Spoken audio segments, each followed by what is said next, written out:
All right, it is 3:30, and we will get this school board meeting started. Sorry. Okay, it's 3:30, we're going to be calling this school board meeting to order. I will be starting by getting a roll call vote, make sure we have a quorum. Dr. Rouse? Dr. Freeman? Here. Trustee Vallejo? Here. Trustee Stafford? Here. And myself, Trustee Nelson. We do have a quorum. And the board meeting starts at 3:30. And now the invitation to address the Board of Trustees on closed session items only. Any takers today? No takers today. No takers, thank you. All right, so that leads us to adjourn to closed session. Do I have a motion? Dr. Freeman with the first. And Trustee Stafford with the second. Okay, please vote.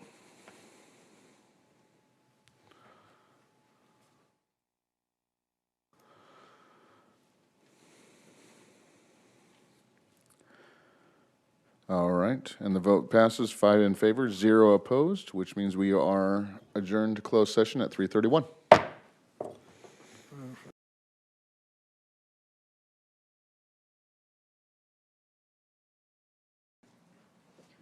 All right, we are going to reconvene from closed session. Excuse me, sorry about that. Reconvene from closed session at 5 o'clock.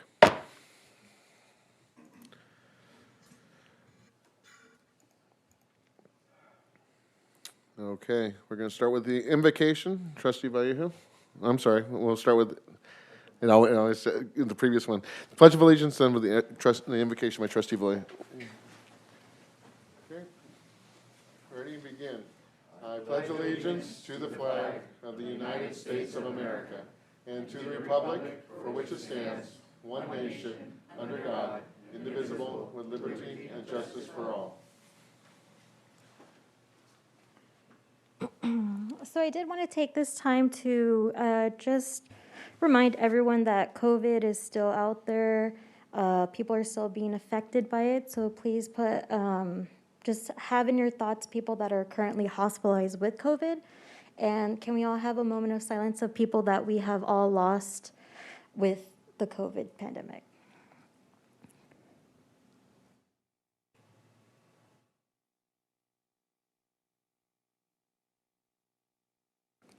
Thank you.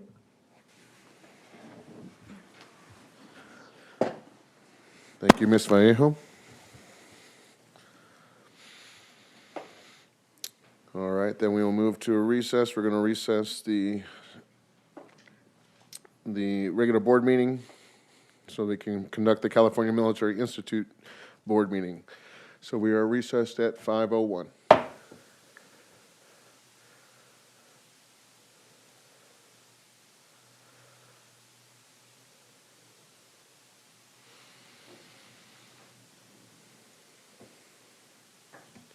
Okay, the CMI board meeting is up if you guys want to join.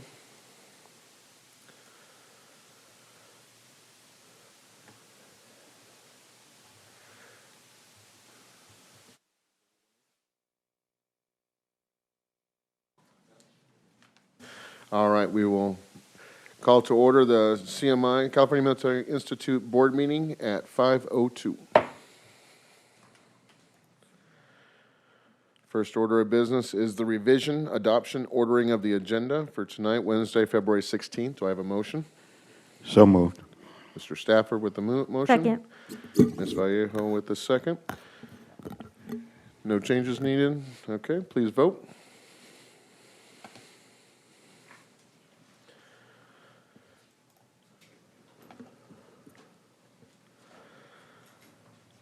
(3.1) passes with a vote of 5 in favor, 0 opposed. And that takes us to oral reports. Student representative to the Board of Trustees, and that's me. So CMI Student Representative Cadet Colonel Katura Weeks.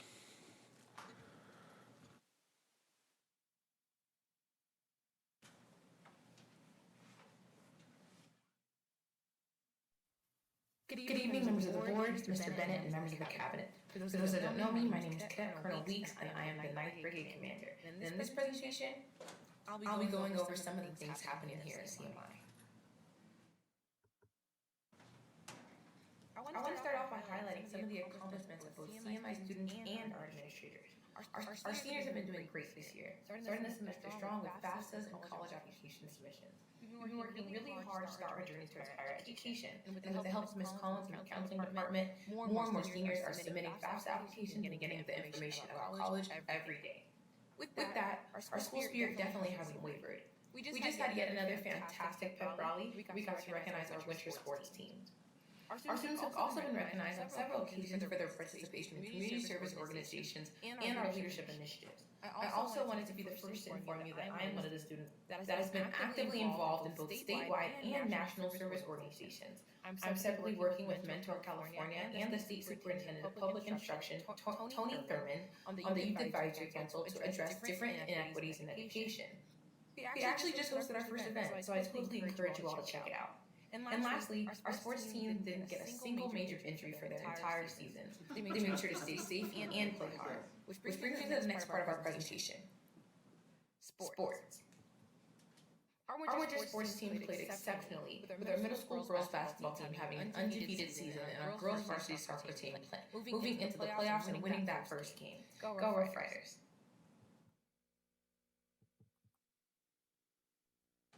And in terms of our JRTC-related activities, this week we had the pleasure of hosting our annual Non-Commissioned Officer Academy. It was the largest one our school has ever hosted, and we had 47 participants and 15 cadet staff members. This event was entirely cadet planned and led, with adults only there for safety, supervision, and passionate support. In that same weekend, we sent 16 cadets for CERT training and the marksmanship competition. 11 underwent CERT training, which means I'll get to work with 11 more skilled emergency responders at our next emergency drill. And as for the marksmanship competition, we sent 5 cadets, and they were some of the top performers during summer camp, and they went out and demonstrated their skills yet again. I'm very proud of all the cadets that did NCOA, CERT, and marksmanship this weekend. As far as our upcoming events, those include the California Cadet Corps Extreme Team Challenge that's happening on March 10th, our annual Officer Candidate School that's happening on April 8th, our annual General Inspection that's happening on March 23rd, and our wonderful military ball on March 22nd. We're thrilled for all the upcoming events, and please feel free to attend our military ball. Consider this a personal invitation. But with that, I'd like to conclude this presentation. If you have any questions, comments, or concerns, please feel free to refer them to the adult that's present representing CMI. Thank you all so much for listening, and have a fantastic evening. Bye. All right, thank you, Cadet Colonel Weeks. 4.2, CMI TA President Angel Love Behrens. She is here. There she is. Take this off for just a second. Just greetings and my apologies for not presenting myself in front of this fabulous board in the cabinet in earlier meetings. I was present at the December one that got started much, much later than I could attend. So my apologies, but we are here. I represent my members, and we, like everyone else, are struggling with COVID, both affected and effected by the pandemic. Struggling with our students, but they are getting there. We are getting to the point that we're starting to get back into our standards and our teaching and our protocols, and the students are receptive to it. Personally, my 7th grade students are behaving far more normally now, pre-pandemic behavior issues on the rise, and not so much coveted like they were coming right out of our lockdown. We are appreciative that we are active in life, and I want to also extend a big thanks to our Miss Rains and Kirk and Nick from our HR department. We go into our 3rd day of negotiations tomorrow and have a 4th day scheduled if need be in March, and we're looking forward to that meeting at 9 in the morning and getting a lot accomplished. Thank you. Thank you, Ms. Love Behrens. 4.3, Principals Update. Ms. Milosevich.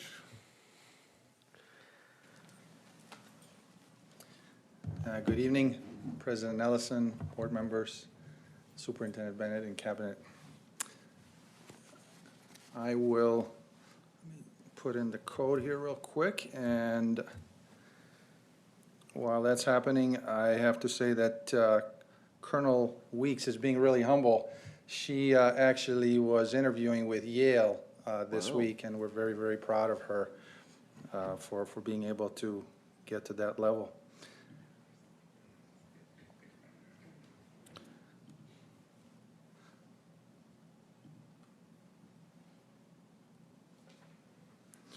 Okay.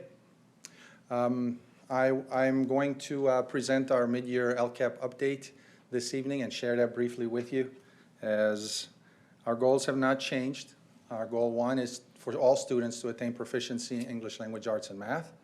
All students will graduate from high school, prepared for post-secondary career options or college. All of our department sites will provide safe, positive learning environment for all students and staff, and we want to continue to secure those relationships with parents and community. Why are we doing this? Well, pretty simple. Assembly Bill 130 requires us to do this on an annual and semi-annual basis. I'm going to include the supplement for the annual update. We're going to look at some mid-year data and metrics together, and we're also going to look at the specific actions that we took in using our LCAP plan, and I'm going to share some data with you, see how we're progressing so far. In terms of our budget, the numbers are there. What is unique is the fact that there was a slight increase in our supplemental and concentration grants that you can see there on the bottom right, and we will address that as well. Of course, LCAP, as you very well know, is a collaborative process, and so we use the input of all of our stakeholders. On a number of different occasions, this has been presented as well. With respect to CMI, we're doing this tonight. Military Advisory Committee is unique to CMI, so we share that there as well as school site council meetings. So with respect to the additional funding that I mentioned here a couple of slides ago, we were able to lock in a few additional intervention sections for our students, which was very exciting for us, or provide some summer school opportunities that were not previously available. We were able to equip the Wellness Center, which we shared with this board a few meetings ago, and hire a social worker who has been making such a positive impact on our campus and others as well. Some assistance in terms of special education para-educator, and we were able to provide additional staff development to our staff. So the funds are being used judiciously and being targeted specifically. And speaking of it being targeted, of course, these funds have to be consistent with our LCAP as well. And some of the specific actions were, again, summer school intervention, increasing our AVID tutors, and the Wellness Center specifically. And let me go specifically to that LCAP Goal 1, of course, proficiency for English language arts and math. And let's look at some of the metrics. I do have to preface by saying that not all the metrics are available yet. As you very well know, Dashboard doesn't have all of that available for us today due to COVID and lack of opportunities for adequate and appropriate testing, which is the case with the LP here. However, I'm excited to report that our reclassification rate did go up by 7% from 6 to 13. In other words, we're able to use the funds to support our English language learners and get them to become fluent. Of course, 100% of our staff is appropriately assigned and have the correct credentials. With respect to LPAC, there was an increase of approximately 3%, going from 19 to 22.34%, and we're very happy to see that. And we're continuing to help our English language learners to attain that proficiency. With respect to mathematics, there was a slight decline, as you can see, from 2018 to 2021, which, of course, COVID caused that for all of our sites. I am happy to report, though, that the decline was not as great as I had initially anticipated. And I credit that to the hard work of our staff and the support that we received from you and our district staff as well. In terms of maintaining the curriculum and standards-aligned materials, all our students have that available to them. With respect to specific actions for Goal 1, there were 3 specific actions that we had. Literacy, supporting literacy across curriculum, targeted support specifically as it relates to MTSS, additional tutoring available, those sorts of things. Instructional technology is very important to all of us here in our district, and the funding is presented there. The implementation is ongoing. In terms of the graduation rate, we're continuing to see a high graduation rate as CMI. Of course, we don't have the data yet for this year, obviously, but we were right there last year with almost 100%. Our A through G completion rate was at 98.3%, and of course that data is still pending for this year. And the AP scores passing rate was approximately 31%, and of course that data is still pending, but we're working hard to keep it moving forward. FAFSA completion rate was approximately 90%. We're sitting at about 75% right now and hoping to supersede that previous year's data as well.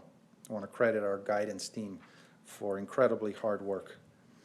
Our AVID participation, you know, CMI is a small school. When I worked at Patriot High School, our AVID enrollment at a school of almost 3,000 was maybe around 400 or 500. So when I arrived at CMI, I think the numbers were down in the low hundreds. We were able to get up to 350 and then took a little hit with COVID, and we're down to 253, but still a significant portion for a school CMI size. College and career indicator, that data is not currently available, and as soon as it is, I will be happy to share it with you for this particular year. With respect to the actions for the LCAP goal number 2, the budget expenditures are present, but the goal specifically, we want to support our students with different interventions and enrichments for college and career readiness, specifically as it relates to post-secondary opportunities. We want them to be ready to do and take on the challenges that excite them, specifically college-level coursework, of course. And then college and career readiness, we want to provide the training for our students so they can be ready to transition, and that implementation is ongoing. Looking at the LCAP goal number 3, of course, we're talking about student safety. And if I'm going too fast, please let me know. I'll slow down. But in terms of suspension rates for all students, the CMI is 0% in terms of suspensions. And, you know, oftentimes, you know, I hear, well, you know, you have special students, or yes, our students are unique, but at the same time, we have developed a number of different interventions at CMI that lead to behavior being changed prior to us actually needing to suspend a student. One of those is the military review board, where students have to meet with parents and anyone else who their actions may have affected. And then we have conversation and an ongoing work and interventions for them throughout the year. So very proud of that 0%. Of course, the county rate is, I believe, around 3.5% right now. So we're obviously below that. It did go up a little bit. We've all experienced that this year with students needing to relearn some of those basic behaviors, how to treat one another, right? And in terms of African American students, the rate has been 0 and it's stayed 0. We did see a little uptick with our students with disabilities, and we're looking how to support them as well. In terms of the expulsion rate, it's basically 0, and it's stayed at 0. Same for middle school, and the high school dropout rate is essentially 0 for us as well. In terms of attendance, we always pride ourselves on being there. You got to be there to benefit from education, so we're looking at almost 95% attendance rate. Last year, it did dip for us as well to about 91%. And then chronic absenteeism rate definitely is an area that we are working hard to ameliorate. It did increase. There were no incident reports in terms of the Williams Act. Facilities are safe, clean, and functional. With respect to goal 3.3, we're looking at student engagement and participation. Safety and security funding was provided to support those specific actions, and the implementation is still ongoing.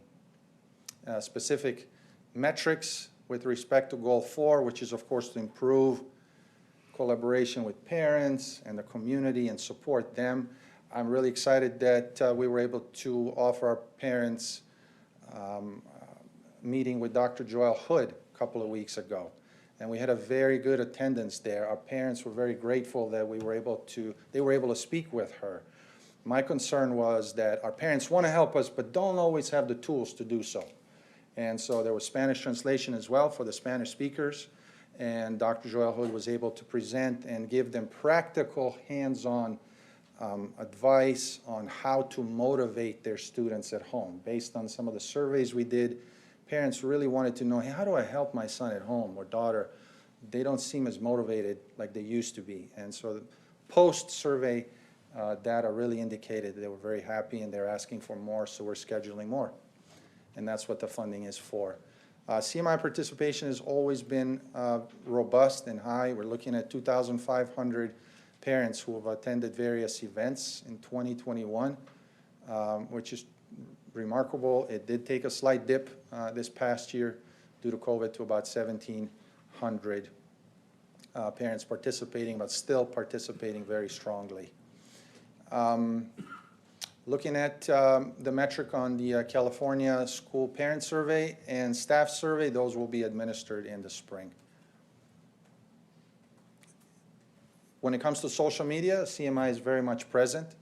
We are out there doing our best to tweet and do all the different things so that folks know what's going on in school and for us to showcase everything we're proud of. And so we have about 1,300 Facebook followers, 363 tweeters, and 1,200 Instagram followers. We did increase our Facebook presence by 122 and 9 on Twitter and 410 on Instagram. So we are definitely out there maintaining that robust presence, letting the community know, hey, come on over, there's some cool things happening here. Especially also with respect to COVID and providing that information to our community. Infinite Campus, we're almost at 100%. It's a personal commitment of mine to ensure that all of our parents are fully trained and cognizant on how to use the portal and access students' grades, attendance, and so on. So that's been strong, and it's remaining strong, close to 100%. And then finally, there are two specific actions that this LCAP is supporting. Again, effective two-way communication with our parents and staff and community, and then parent leadership, where we provide workshops for our parents. That budget is present there, and the implementation is ongoing, as well as the community engagement and outreach. Our students continue to volunteer in the community every year, doing the work of service, because that's what our school is about. That concludes my presentation, and I thank you for your attention.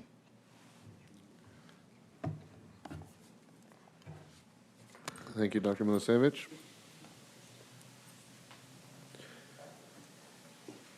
All right, leads us to 4.4, curriculum. Oral report for the CMI mid-year local control and accountability program report. I think he just did that. Yeah. All right. The 5.1, invitation to address the Board of Trustees on non-agendized items. No cards this evening. Thank you. 6.1, consent calendar, the approval of the consent calendar items. Do I have a motion? Dr. Freeman. Second. Dr. Freeman with the motion and Mr. Stafford with the second. Please vote.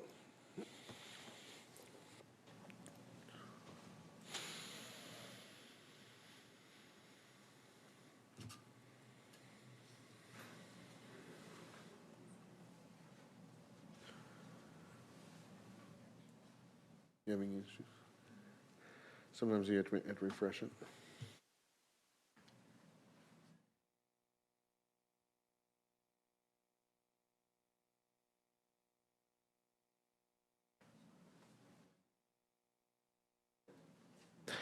All right, 6.1 passes, 5 in favor, 0 opposed. 7.1 is discipline, January 2022 monthly suspension report. Information item. 8.1 is an action item, personnel, certificated personnel action item. Do I have a motion? Second. Dr. Freeman with the motion, Dr. Arouse with the second. Please vote.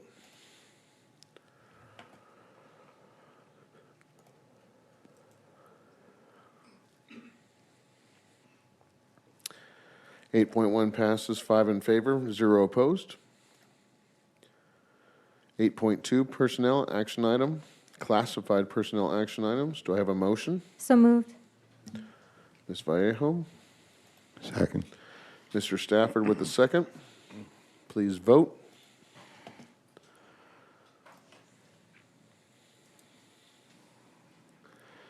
Eight point two passes, 5 in favor, 0 opposed.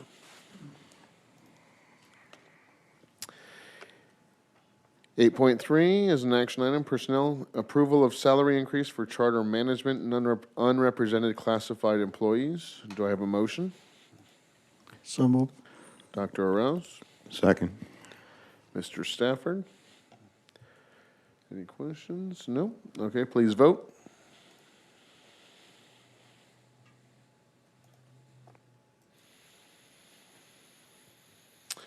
And 8.3 is passed, 5 in favor, 0 opposed. 9.1, other items by the superintendent. Just a couple things. I was there last week, met with Dr. Milosavljevic and talking about the things he has going on campus and as they keep progressing. But they didn't know I snuck over there another day and I sat and watched the girls' soccer team play out there, and they have a good little team, and it was good to see them really playing so well. And today they're playing the second round of CIF playoffs today. And that would be my report. Thank you, Mr. Bennett. 10.1, other items by the Board of Trustees. Dr. Arouse? Nothing at this time, sir. Dr. Freeman? Nothing at this time, sir. Ms. Vallejo? Mr. Stafford? And nothing from me, except congratulate Ms. Weeks on her interview with Yale you were talking about. Tell her it's okay to brag about herself a little bit. It's okay. Those are the types of things we love to hear here at the board meeting. And that leads us to 11.1, adjournment. Do I have a motion? So moved. Second. Dr. Arouse with the motion. Ms. Vallejo with the second. Please vote.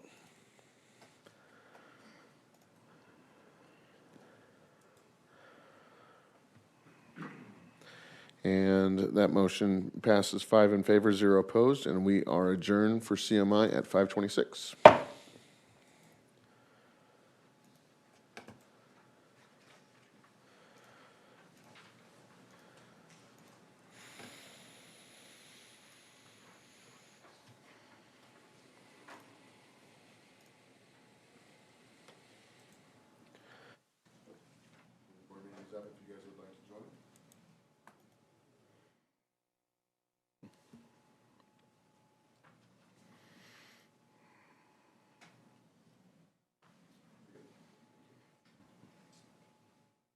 All right, we are reconvening the regular board meeting of the Paris Union High School District at 5:27.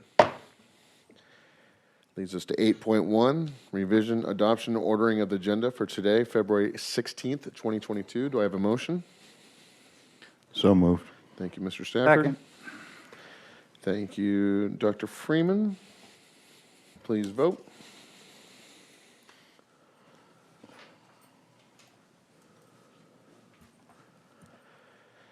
Eight point one passes with a 5 in favor, 0 opposed. 9.1, report out of closed session. No report out of closed session this evening. Thank you, Mr. Bennett. 9.2, district update by the superintendent. I just have a few things. I want to congratulate, it'll probably come up in the Paloma's report, but they're having their girls' team win CIF championship this last weekend, and the boys' team came in second, so they have a pretty dominant wrestling program over at Paloma Valley, but great to see. Couple weeks ago, Heritage hosted a robotics tournament over on their campus, and the Heritage team did very well. Then Diane Martin helped lead the crew over there partially, and they did a great job, so we're excited about that. We had the dedication for Liberty on January 22nd, and it was a beautiful day out there, just totally 180 degrees different than when we did the groundbreaking when it was 30 degrees and pouring rain. But it was a really nice event there. Quite a few people there, and got to show off what we have at Liberty. And we're going to continue as we finish up the construction over there. It'll be better and better. And Hector and his crew doing a great job to make sure that things are going well over there. I want to ask Kirk to step up. We have our district-wide Employees of the Year here this evening. We want to introduce them to you, so I'm going to have Kirk do that for me. Thank you, Kirk. Yeah, my pleasure. Thank you, Mr. Bennett. It's that annual opportunity for us to recognize the amazing employees we have in the Paris Union High School District. We have over 1,000 employees here that are permanent employees in addition to all of our substitute employees and things like that. And every year we select our district-wide Employees of the Year. We do have an event later this year on May 10th where we're going to honor them at a dinner, and it's going to be really special, and it's really neat that we have the opportunity of doing that again. But this is our chance just to recognize them before you as the board, and so you get to see what great honorees we have this year. So we're going to be bringing them up by category, and I'll begin with our Certificated Administrator of the Year, and that is our Assistant Superintendent of Educational Services, Mr. Robert Bruff.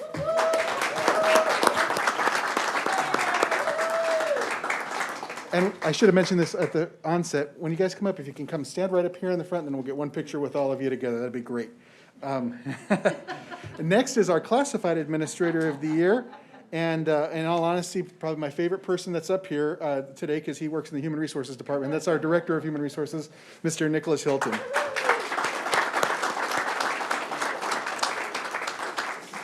And our next honoree couldn't make it this evening. He had a family emergency and was unable to attend, but just really deserving of this recognition. And that is our lead campus supervisor from Pinnacotti Middle School, Mr. Patrick Jenkins. And next, just like I had shared, I appreciate that Nick here is this evening. I'm sure that Mr. Bruff feels the same way, because our confidential employee of the year is our administrative assistant from Educational Services, and that's Ms. Helene Astorga.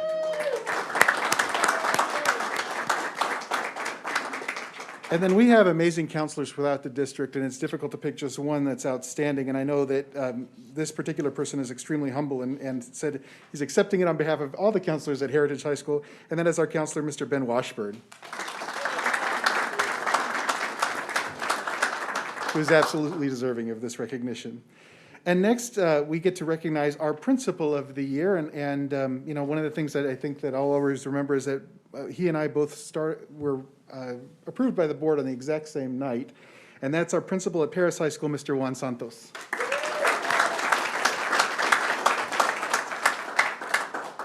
And next is our Site Support Employee of the Year, and this is one of our staff members that just helps all of our sites and helps students at all of our different sites. And this year's honoree is our District Nursing Coordinator, and you can understand, especially under the pandemic and what we've been going through, it's well-deserved, and that's Miss Bevy Escobar. And Ms. Escobar had a conflict with this evening, and so she's actually in another meeting she had to attend. And next and finally, last but not least, are our two amazing Teachers of the Year. And we have just the most incredible teachers here in the Paris Union High School District. And our first is middle school, at Pinnacotti Middle School teacher, Mr. Sean Mohammed.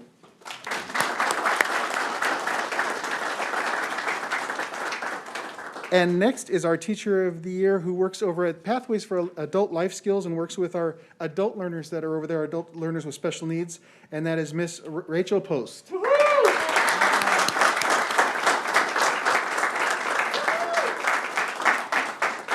So these are our district honorees for this year's Employee of the Year. So if you guys want to stand now, thanks. And if we can get a picture, if the board could stand too, we get a picture of all of you guys together. That would be outstanding. Thank you. And Dr. Rouse and Dr. Freeman, if you could come over just right in there, that'd be great. Oh. All right, here we go. All right, we're going to count three. 1, 2, 3, and one more. Thank you, guys. Congratulations. Congratulations. And I just have one. I just have one more item. Every year, we ask the board members to make one board member at each graduation makes a speech. So we'd like to have you select where you'd like to do that this year. So we have on Tuesday, June 7th, we have Paris Lake High School that evening. It'd be at Paris High on Tuesday. We have Paris High on Wednesday. On Thursday, and this is June 7th, 8th. June 9th, Thursday is CMI in the morning and Heritage in the evening. And then on Friday, the 10th, is Paloma Valley High School. So, can I do Paris? Elizabeth would like to do Paris? Is that okay with? Ms. Bayer, do Paris, everybody else is fine with that, okay? That's her alma mater, so she's. Yeah. Anybody else want to volunteer? I'll do Paris Lake. Okay, Mr. Stafford to do Paris Lake, And another one. if need be, we'll see. I'll do CMI and whatever else you want me to do. Okay. Dr. Freeman wants CMI? Heritage or Whatever Paloma is- Valley? I'll do the other. I'll take Paloma, you take Heritage? Okay. Okay, that'll be fine. Paloma, Heritage. And then we have, the only other one we needed, somebody, is that okay, Anna, or did we miss one? There's Pinnaconnet Middle School, but I don't know if, We don't usually have. Yeah, we board don't. members, so I think that's all of them. Very good. Thank you very much, everyone. And that concludes my report for this evening, thank Mr. you, Mr. Bennett. Ellison. That leads us to 9.3, student representatives to the Board of Trustees. And it looks like I'm up first. So I will introduce Heritage High School student representative, Caden Olmos.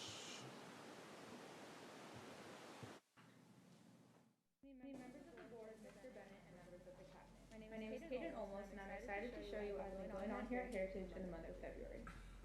We had our winter rally followed by our winter formal, the Roaring Twenties. Although it was very busy for us back to back, the students had a great time, and we had over 550 students attend the dance. It was pretty cold outside, but it's incentive to keep everyone moving. Our next major dance will be prom on April 30th.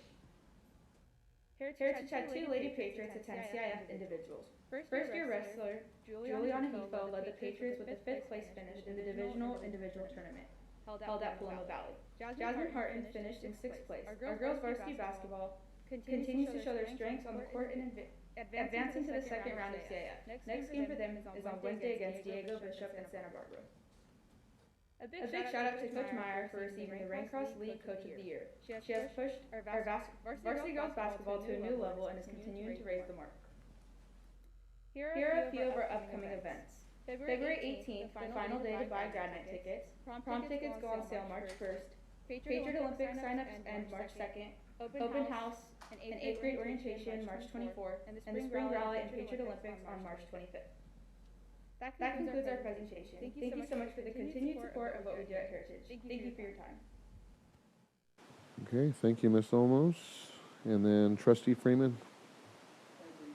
I'd like to introduce the Liberty High School student representative, Moena Mu and Samantha Singh.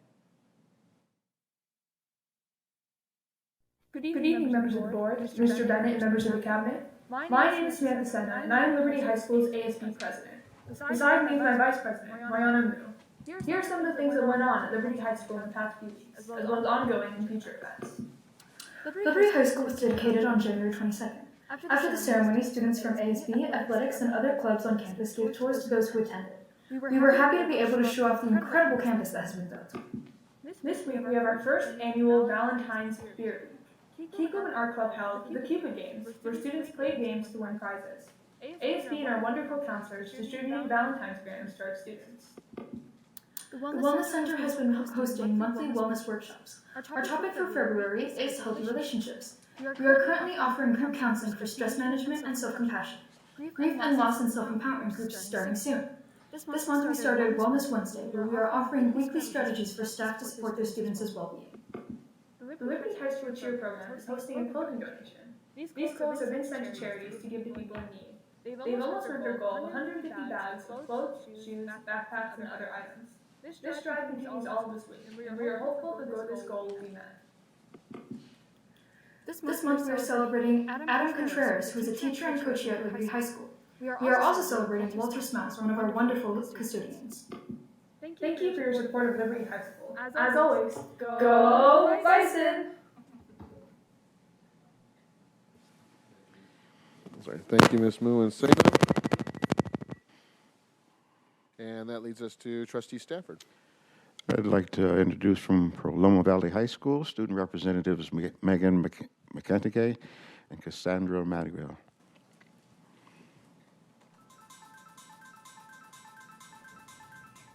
Hello, Paris Union School Board and Superintendent Mr. Bennett.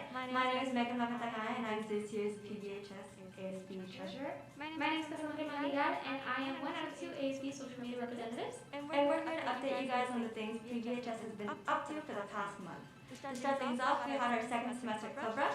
Clubs were able to come out and advertise their clubs to the student body. And there are also classes who were able to talk about their the things that they were been up to in order to advertise for course selection. Some of the clubs that we had out and about were BSU, ACC, Jungle, as well as Ohana Mahi Aloha. Our class of 2024 had their first Valentine's fundraiser last week. They were selling heart lollipops, chocolate boxes, and chocolate roses. They completely sold out. Our wrestling teams have also qualified for CIF. Our boys wrestling team had 13 qualifiers and 1 alternate, and our girls wrestling team had 14 qualifiers. Some of our upcoming events for the rest of the year include our Morph Spirit Week, and our Morph Rally. Our Morph is Alice in Wonderland themed and is on March 11th. Our Morph Rally is to recognize clubs and sports, including our dance teams and our cheer team. And next we have our Morph Spirit Week, which includes Mad Hatter's Tea Party, Tweedledee and Tweedledum, Down the Rabbit Hole, Honor the Red Queen, and We're All Mad Here Day. Thank you so much for giving us your time. Have a great day. All right. Thank you, ladies. Leads us to Trustee Arouse. From Paris High School, student reps, Nicole de la Torre Hernandez and Daisy Sanchez.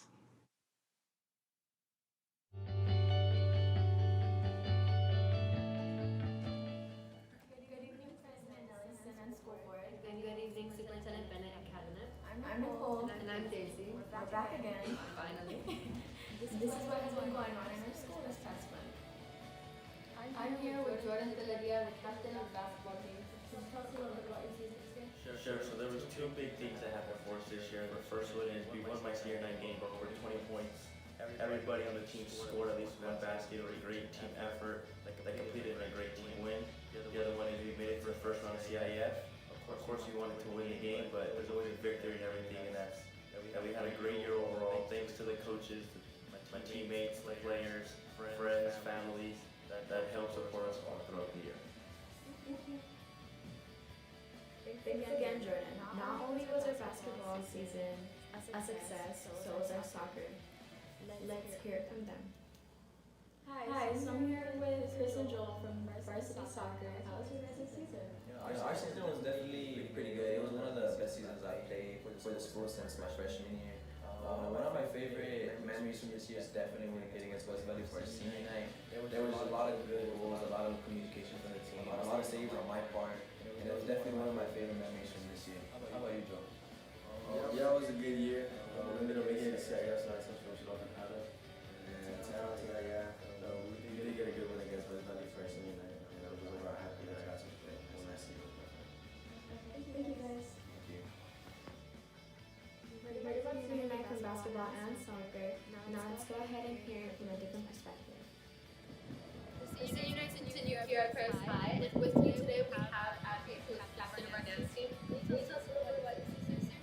For sure, I've had many memorable moments with the dance team. From being on the dance team for 4 years, to starting to become choreography and figuring out the outfits and performances.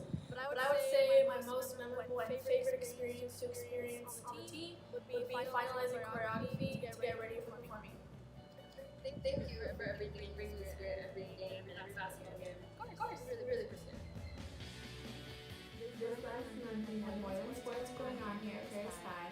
We had our blood drive, in which 76 donors registered, 66 units were collected, and 32 of those donors were first-time donors.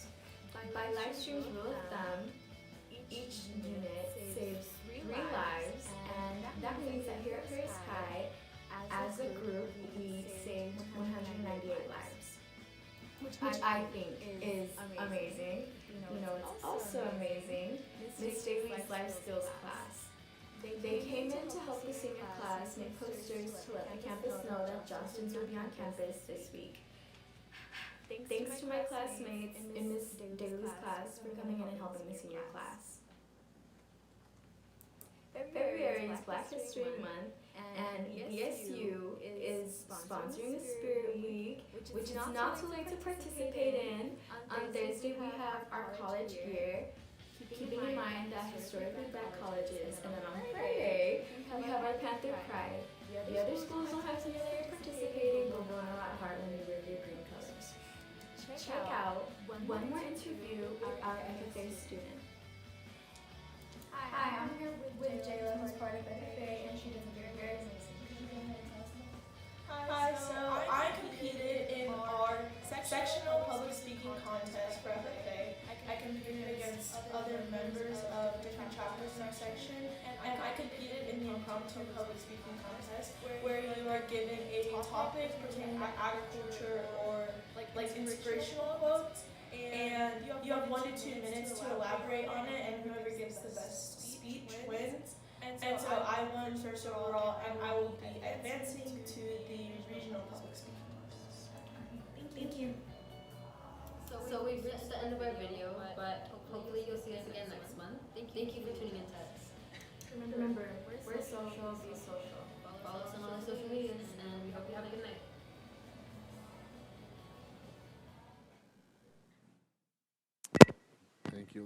Thank you, ladies. Ms. Vallejo. Please welcome Pinacate Middle School student reps Belinda Hain and Adrina Leon.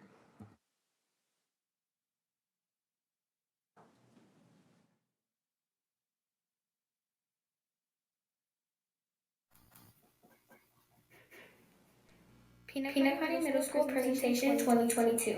Hello, Mr. School Board members and members of the Cabinet. I am Belinda Hain, and with me today is Adjourn.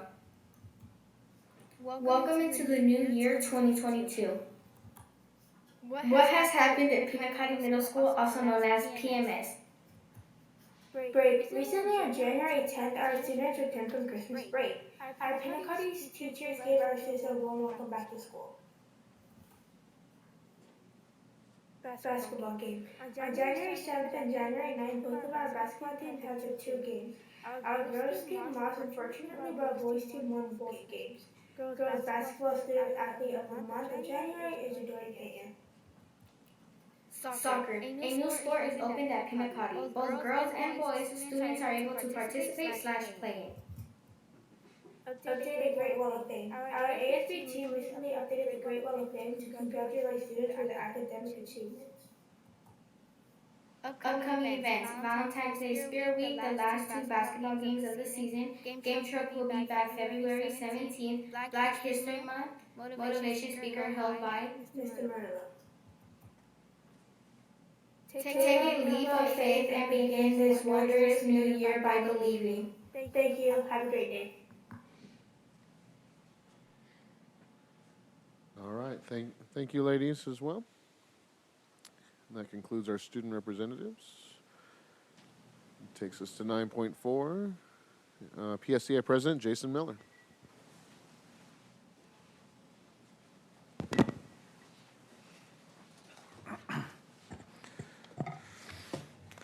Mathematics is not about numbers, equations, computations, or algorithms. It is about understanding. William Paul Thurston. That could be a metaphor for life, especially in America 2022, and I think we could all do with a little more understanding, myself included. I asked the PSCA representatives to connect with math teachers to highlight their successes in the classroom. Here are a few things that math teachers are doing for our students. Math teachers have been doing straightforward standards-based grading with Algebra 2 this year and feel that it is highly successful at motivating students to be self-sufficient learners. It allows the opportunity to redeem themselves by proving that they have mastered standards, not always at the pace set by Pacing Guide, but the pace each individual student truly needs to grasp a math concept. Math teachers are using Canvas as a virtual notebook of sorts. They submit a picture of all assignments and notes to hold them accountable for their learning, even though some do not sync it to Infinite Campus. It also cuts down on the amount of paper being passed around daily. It also allows for an easy way to show parents and special education teachers samples of their students' works. Math teachers are working hard to teach problems and critical thinking in a very difficult subject area. And math teachers are helping students by constant practice with concepts. I'd like to now pivot to a different topic. I've heard a lot of talk lately in different meetings around the district about how well the first semester D's and F's have improved from last year. My first thought in my mind when I hear this is, well, of course. Some administrators act a little bit surprised, although they have rightly given credit to our teachers, non-teaching members, and support staff. I am not surprised at all. Our teachers have weathered this storm like champs. The improvement to the D and F rate belongs to the teachers in the classroom and educators working to support students. When we were on virtual learning, many students were not even truly present. They were just a blank black square on a screen, and it was evident that many had their cameras on, but were not actually in the virtual class. Of course, the teacher in the classroom makes a difference. The teacher is giving the lesson, battling cell phone use, keeping students from talking to their friends, and generally working hard to get students to pay attention. One of the biggest struggles for a teacher, and to some extent society, is the struggle against distraction. Procrastination, distraction, a society that loves streaming services, video games, and social media has acutely affected the teacher in the classroom. And I will admit, I love these things too. But for some students, and perchance even some adults, it has almost taken over their lives. The educators are working hard to bring education back into focus for these students in a world that has spent nearly a year and a half at home on the internet. Thank you for this time to speak. Thank you, Mr. Miller. 9.5, CSEA President Josh Rushing.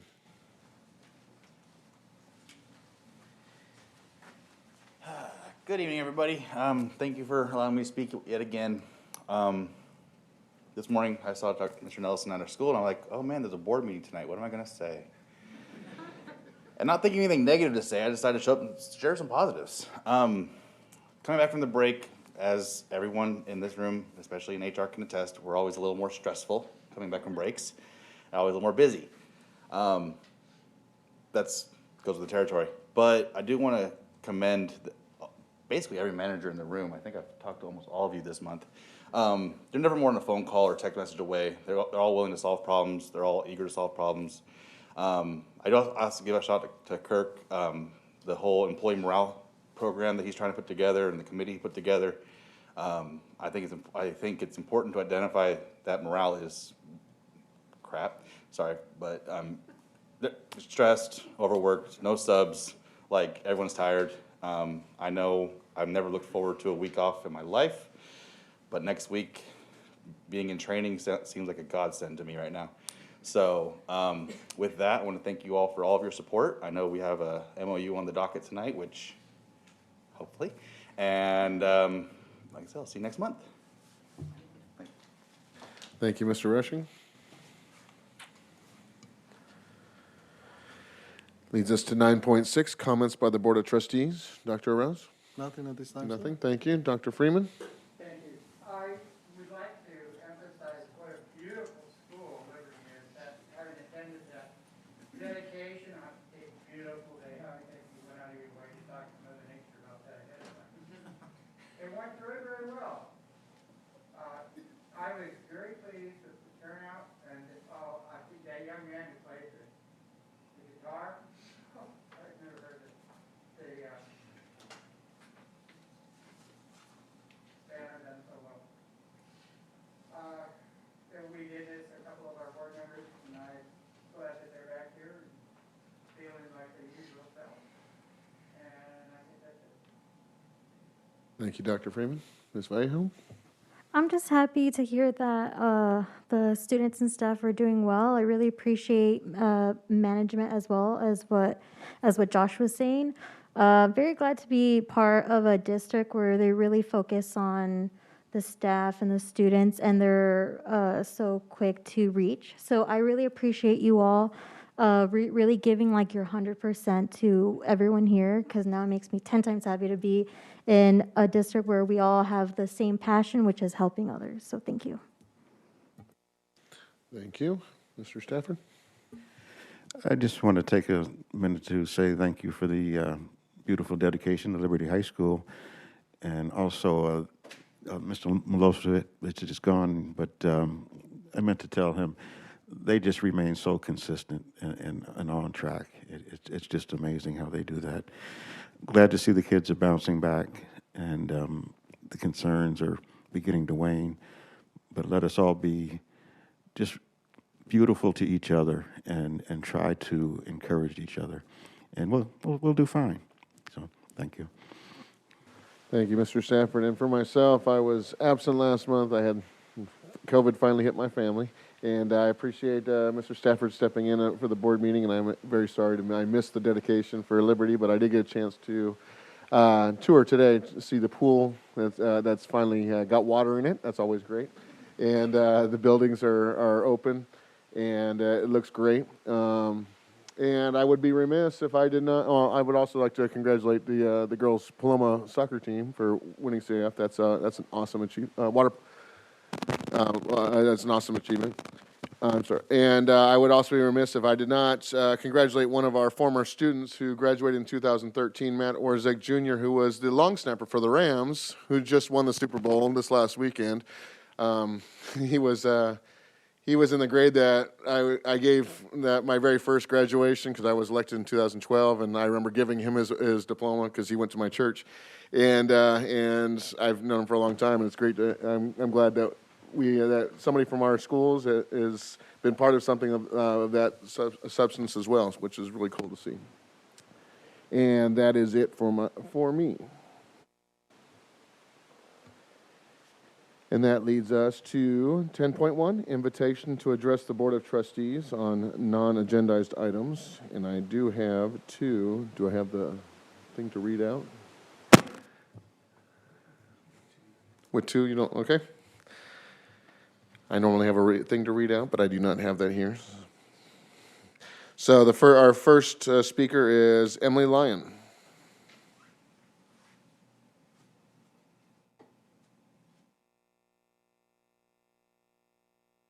Good evening, board and cabinet members. As the board and Mr. Bennett are aware, my daughter was sent home on Monday and then sent home and suspended last Tuesday for politely declining to wear her mask. Along with that, I was threatened to have law enforcement as well as CPS called on me if I was unable to pick my daughter up immediately during the school day, all of which are problematic for many different reasons. I asked for the written policy or protocols for dealing with students who are choosing to peacefully protest and remain unmasked, but I have yet to receive anything except the CDPH guidelines. I was told by administration that Jade could not come back to campus unless she had an exemption, and was told that she does not have the right to be on campus if she chooses not to wear a mask, which is a problematic statement to make to a legally enrolled student. I was left with no choice but to get an exemption for her because I needed to protect my child from the bullying and intimidation by administrators. Mr. Hairston said to Jade, "Do you understand that your mom can get in trouble if you continue to come to school without a mask?" He also said to me, "I am not threatening you. I am calling CPS if Jade returns to campus and refuses to wear her mask." These threats are bullying tactics and a form of intimidation, which is totally unacceptable. To weaponize an agency that is designed to protect children that are actually being abused and or neglected against a parent for a choice that their child is making while under their supervision is criminal. For that reason, I am submitting a uniform complaint form in an effort to keep this from happening to anyone else. Aside from being excluded from her classroom education, Jade was also purposefully excluded from participating in a lockdown drill because, quote, she was not safe to be sent into a classroom without a mask on. Please tell me that if this were an actual lockdown, that you would allow my child to be in the safety of a classroom regardless of whether or not she was wearing a mask. Aren't drills supposed to prepare students by simulating a real-life situation? One that my daughter has been intentionally excluded from participating in? Mr. Harrison had told me that if she wasn't picked up before the drill, he would call CPS. So I dropped everything to come and rescue my daughter from the very place that is supposed to be another safe place for her outside of her home. Prior to this, we had not sought a mask exemption because we feel strongly that all children should have the choice to wear a mask or not, regardless of whether or not they have a recognized reason to be exempt, as it is having ill effects on many students physically, socially, psychologically, and emotionally. I did receive a phone call from Dr. Tomasian saying that she will be overturning the suspension, but as of this afternoon, it is still on her attendance record in the parent portal. As you all know, Jade and I have been coming to these meetings since September, asking you to partner with us and stand up for the rights of the students that you are supposed to serve. It is public knowledge that all districts have received COVID funds for complying with these mandates. I understand why as a district you would be apt to take the money, because think of all the amazing things you could do for our students. Unfortunately, by accepting the funds, you put a price tag on our students' well-being. Despite the lack of response from you guys, we continue to stand because we feel called to do so. As I was reading my Bible last Monday night and seeking the Lord's direction in all of this, I read Exodus chapter 14, verses 13 and 14. But Moses told the people, "Don't be afraid. Just stand where you are and watch the Lord rescue you. The Egyptians that you see today will never be seen again. The Lord himself will fight for you. You won't have to lift a finger in your defense." As I read this, I realized that like Pharaoh, you guys have hardened your hearts towards us and are refusing to let our children go. I hope and pray that you will allow the Lord to penetrate your hearts, because ultimately the battle belongs to the Lord and he will have the victory. This goes beyond masks and vaccine mandates and goes straight to the heart of good versus evil. If some of you do not change course, you are bound to wake up and find yourselves on the wrong side of history. The Lord has allowed you to be in your current position for a reason. You have a choice to use it for his purpose or for your own. I end tonight by urging you to seek Jesus as you make these decisions that God will hold you accountable for. Whether those consequences come on this side of eternity or the other is up to him. So in closing, I just like to pray. Heavenly Father, I just pray that you would fill this entire room with your Spirit, Lord. I ask that you would penetrate each and every heart here, God. I pray for those that don't know you, that they might come to know you, Lord. And I pray for those that do know you, that they would seek your wisdom and your guidance in these decisions that they're making that will have long-lasting effects on everyone, Lord. We just ask these things, and in Jesus' name we pray. Amen.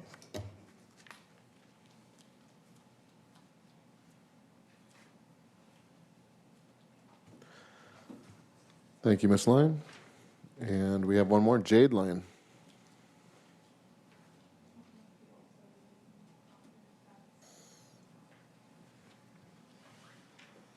Good evening, Board. A lot has happened since I last spoke to you. I made the personal decision Monday, February 7th, to peacefully decline to wear a mask. On that same Monday, I had to sit in the office for most of the day. After school, my mom spoke with Principal Tomasian, and we were threatened with law enforcement and suspension if I refused to not wear my mask, and my mom could not pick me up immediately. Then Tuesday, I was sent out of class, and my mom and I again were threatened and intimidated by certain staff members. After the threat was made, I was suspended from school Tuesday. You guys already know this because my mom emailed all of you and had a phone call with Mr. Bennett. Dr. Freeman, you're the only one that got back to my mom, and I do thank you for responding to her. While I was up in the office, I was being treated like I had the most contagious disease known to mankind. I was then threatened and told, "You know what you're doing could get your mom in trouble." I was extremely upset about this because how dare you threaten to disrupt my entire family's lives.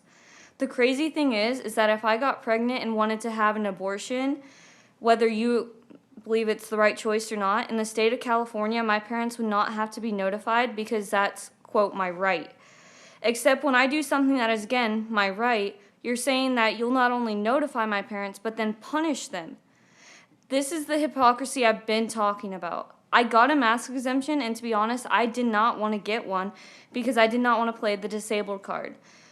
But it's because I'm fighting for all students regardless if God made them a certain way or not.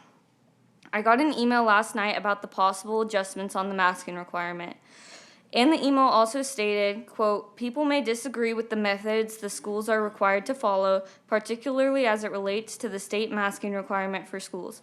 But hopefully we can all agree that keeping our schools safe and open is what's best for our students and staff. Quote, I totally want our schools to stay open and be safe, but I know for me and many other students, the masks don't make us feel safe. If you want to know how other students feel, I implore you to send out an anonymous survey to all students. I want to finish with this. God has blessed me with the ability to not be afraid to speak up for what is right and just. I will continue to fight for my rights and the rights of others as long as God has me doing so. Thank you. Thank you, Jade.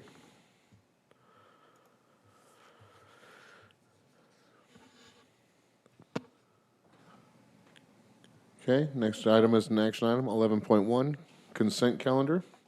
The approval of consent calendar items. Do I have a motion? Second. Dr. Rouse with a motion, Dr. Freeman with a second. Please vote.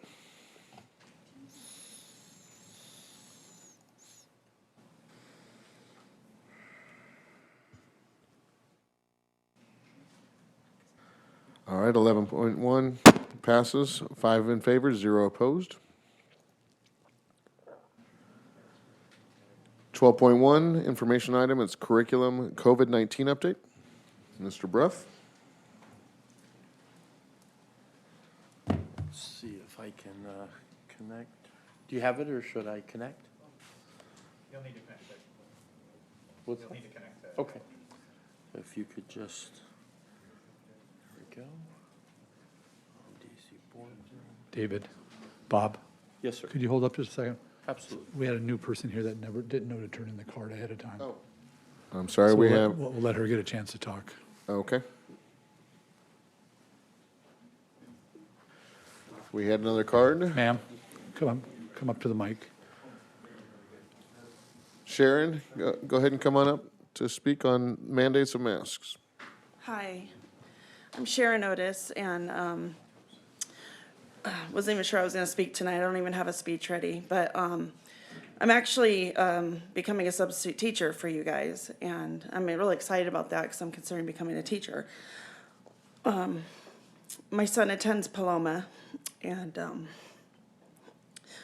we really want to be a part of the community. We really want to do the right thing, but the mask is really causing a lot of emotional issues with some of us. And my son was also sent to the office, but because he loves his football team and he wants to stay in good standing with the school, he keeps it on, despite the fact that it's causing issues. And I also feel we shouldn't have to get a medical exemption for him to make a choice for himself. Besides, it's almost impossible to get one unless you become almost deathly ill, which I have one, because wearing one in my old work environment caused some damage to me. So I wanted to step up tonight and say something about it because I really think that it needs to be reconsidered, make it optional, please. Thank you. All right, thank you, Sharon. All right, Mr. Bruff, if you would like to continue with the COVID-19 update.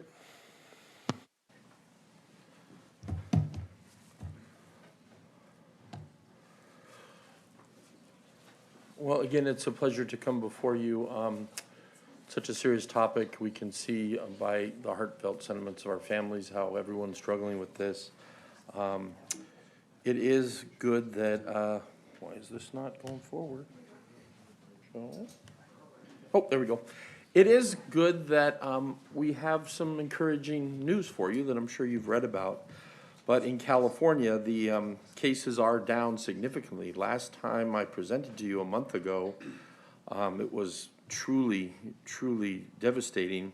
If you remember, the daily average there on the left-hand side here was 110,214. I'm very happy to say it's now 22,890. So we're seeing significant drops. New cases, again, a month ago was 270.6 out of 100,000. Today, 51.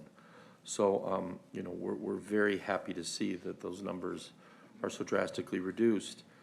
Although, if you look at everything's down, down, down, but if you look here on the right, when you look at deaths in California, a month ago, there were 42 daily average. Now there's 166. And you may ask yourself why, if those numbers are going down, does the death rate seem to have gone up? Because sadly, those 110,000 that were infected, we're now seeing 2 or 3 weeks later, the increase in the death rate. And it just invokes the seriousness of the moment and the grave responsibility all of us share. This is our county data, and if you look here on the currently hospitalized, a month ago this time, over 1,000 people currently hospitalized and 486. But just as I alluded to in the last slide, if you look at how many were hospitalized in the ICU, last month it was 158, and you'll note that it's now 86. So why is that down? Sadly, many of those people that were in the ICU have passed. So these are very sobering statistics. It's good to see that those rates are down, and next month when we report out to you, hopefully we'll be seeing equally that those death rates are down. But this data does, again, emphasize the gravity of the moment that we've all shared and how traumatic it is for all of our families. And I think about the implication that you shared, Ms. Vallejo. It's just a very serious thing. Again, you have here for Riverside County, the metrics in red for a month, or in January, were 256 new COVID cases per day per 100,000. We're very happy to say now it's 51.1 per day. So you've gone from a 34.9 positivity rate a month ago when we presented to a 16.2. So hopefully with that rate going down, we'll have people, you know, getting back to their lives. We did want to share with you that we did have to send out a mask update. I want to thank Ms. Raines, our PO, and risk management, everyone for coming together on this. And I won't read this all to you, but it did state that in following recommendations from County Health, that all staff will be required to wear masks in all indoor spaces when students are present, regardless of the vaccination status. And then, of course, we sent one to families and students to communicate that.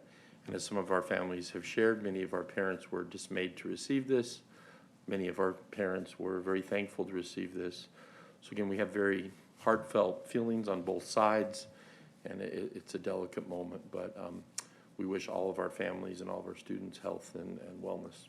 So any questions, I can certainly answer them. Yes, sir. Yes, I think we all know that yesterday the governor said that indoor dining and whatnot, they didn't need the masks, but the exception being schools. Yes, sir. And I seem to recall reading it was announced that they were going to be making another statement regarding that issue on the 28th. Yes, sir. Okay, so the 28th of February, we should have a clearer picture of what we are required to provide in the way of masks. That was the other thing, for, I'm sorry. For school.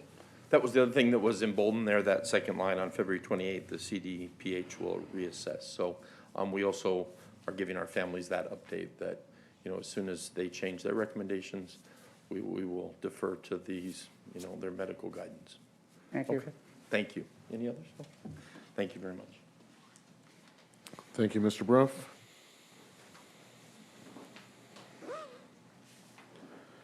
All right, 12.2 is an information item, curriculum, mid-year local control and accountability program report. Ms. Diana Martin. Just checking. Good evening, President Nelson, board members, Superintendent Bennett, and Cabinet. Just want to make sure. I almost want to say ditto with what Mr. Milos had talked about, but I'm going to go into a little bit more detail. Okay, hold on. Thank you. Oh, just got to turn it on. Don't laugh. Don't laugh. Thank you, James. What's that? I couldn't even help you. Sorry. Okay, good. Well, as it was stated earlier under CMI report, The state, in its infinite wisdom, has asked us to develop a mid-year LCAP report. So I'm not going to go over our LCAP goals. They're the same ones that we've had for the last 7 years. We do evaluate our goals, actions, and services every year, but we always like to present them because that's our focus. That is our focus as we make decisions. So part of the Assembly Bill 130 is the state has asked us to do something that we have already been doing with you since we developed the LCAP, and that's really doing an annual update throughout the year. And so part of that, what we're going to do tonight is Dr. Garcia and I are going to be presenting goals 3 and 4. So you've already heard goals 1 and 2 with Charles Tippie last month, and then Julie Zerold I think it was in November.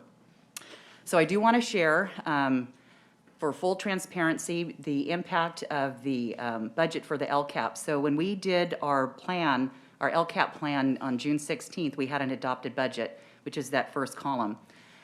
So what that does not include was the increase in the concentration money, but you can see on that the second column on the bottom, we did have a decrease of about 1.1 million. So that was a combination of things that had occurred. The state has given us additional concentration funds based on our unduplicated enrollment. But at the same time, when they're doing the calculations, we had a reduction in our free and reduced lunch application percentage. So those two together, we had an increase and then a decrease, and then the net effect was really a reduction in our concentration supplemental money in about 1.1 million. So we're not happy about that, but it is what it is, and we're going to work with our resources as we continue to get them. So I just wanted to point that out so that was a net effect of the increase in concentration and then the reduction in our free and reduced lunch application percentage. So as it was mentioned earlier, we are here sharing this information for LCAP Goal 3 and 4. As you know, that we've made plenty of presentations with you throughout this last spring and this year. When we do that, not only do we do board presentations, but we also update our parent advisory committee. So this particular slide just recaps the information that we have shared with you, as well as the information that we disseminate through our parent advisory committee meetings. The concentration money that we did get, we are still focusing on specific services, and those include additional class size reductions for our English learners, our reading and math intervention sections, additional release for special ed and IEPs, and funding of our wellness centers. So you might want to ask, well, how are you funding these things when there was a decrease? So as you know, during COVID, there were several line items in the budget in our LCAP that required, or that we had budgeted, that were in-person events, whether they were student events, field trips, or they were parent activities. So we were not able to do those, so we moved those funds to continue to maintain the work that we're doing to help support our unduplicated groups. So the one-time money, so that was the big overall picture with all of the funds that come to the district. So as you know, that we have presented our ELO plan back in May, as well as our ESSER 3 expenditure plan and our educator effectiveness grant. So these are the one-time special monies that we presented information to you. The feedback that we get not only from this forum, but our parent advisory committees, we present the same information that we present to you to them. And that's where we get a lot of our feedback that helps drives the information on how we're going to develop the next 3-year LCAP plan come June. So the ESSER 3, this is part of the LCAP supplement, the mid-year report that we have to report out, and I know that Dr. Garcia is going to talk a little bit about some of the great things that, some of our successes that we've had with these extra dollars. And so some of those are listed here. This is part of the plan that we had shared with you. This was a $20 million fund that came to our district, and with that, so far, we've been able to hire counselors, social workers, an additional nurse. We've been able to add intervention sections, and we hired 4 career center clerks. Some of the challenges that we are currently having, and I know that Dr. Garcia will talk a little bit about this, is really, and I think it's not a surprise, as you've heard tonight, is just being able to hire our gen ed tutors and our AVID tutors and paraeducators. So that is a problem statewide. Also, the HVAC unit upgrade audit is still in process, so we'll have more of an update, at our next LCAP report out in June. Some of the alignment. So part of what we need to just share with you is that these funds and how they align to our current LCAP. So Primarily, it's our LCAP Goal 1 and Goal 3 in these particular areas, in English learners and our release sections, as well as developing the Wellness Center and release periods for staff to support the special ed and IEP process. So with that, we're only going to present goals 3 and 4 because you had the opportunity to hear the other 2 goals presented in previous board presentations. So I'm going to turn it over to Dr. Garcia, who's going to take you through goal 3. Yes, you know what? You hit that one. Okay. That'll get you to the next slide. Okay, perfect. Good evening. You're so helpful. You are very helpful. So currently, the suspension rate is below the baseline percentage identified during the 2019-2020 school year for all students, and in both African American and students with disabilities subgroups. Now, because we were closed this last year, we only had 1 suspension. And I want to remind you that we knew because of COVID that kids were going to be coming back having, dealt with a lot of trauma. So we were anticipating that the behaviors were going to be a little extreme, or that there was going to be an increase in discipline. But what I want you to also remember is that although we are below the baseline percentages at this point, we are in the middle of the school year. So the percentages are going to look a little different as we near the end of the second semester. Later in the presentation, I am going to walk you through some of the interventions that we have been able to put in place first semester to help support students through this transition as we started this first semester. And then just this one. You did it. Yep. Okay. Again, as you can see, our current percentages are below the baseline from 2019 and 2020. And you can see that it's below the percentages for all students. And again, excuse me, I lost my train of thought here. It's easy to do. It's really cold in here. It is. Okay, so what I was going to mention was that as with the percentages and suspensions, we didn't have expulsions last year because of the closure during this past year. And as mentioned earlier, I know that right now it shows that we are below the baseline percentages, but again, we're in the middle of the school year. So as we near the end of the second semester, those percentages may go up. And again, later in the presentation, I'm going to walk you through some of those interventions that we're putting in place to support students. Also on here, you will see the dropout rate for middle school and high school students. Again, you can see that we are below the baseline percentages that were identified during the 2019-2020 school year. I do want to remind you again, as students were coming in this last year, the impact of COVID was negative in terms of the learning loss. And we knew that students were struggling this last year. And as you recall, at the end of last year, we saw that there was a high failure rate amongst our students, and we did a lot of work during the summer to help support students and help get them back on track. As we entered this school year, we had a focus on learning loss and also on wellness, and we created a plan to support and address those areas. In addition to the passing of the legislation for AB 104, which lowered the graduation requirements to the state minimum requirements of 130, there was light at the end of the tunnel for many of our students who struggled this last year. And so they were able to get back on track and with the help of counselors and teachers, ensure that they're able to reach that finish line with their high school diploma. So here you have the attendance rates, and you can see we are below the baseline in attendance rate in ADA, and we are above the chronic absenteeism rate compared to 2019 and 2020. As I stated earlier, we knew that as students were coming back to in-person, that there would be a negative impact in terms of learning loss, their mental wellness, but also in their physical health as well. Many of our students have been impacted by COVID, and as a result of that, they've been placed on isolation or quarantine, so due to illness, exposure, and or symptoms. So many of our students have not been able to attend school. And in just a moment, I'm going to walk you through the interventions that we've put in place to educate our families in terms of how to support students and their attendance and to come to school when they're feeling well.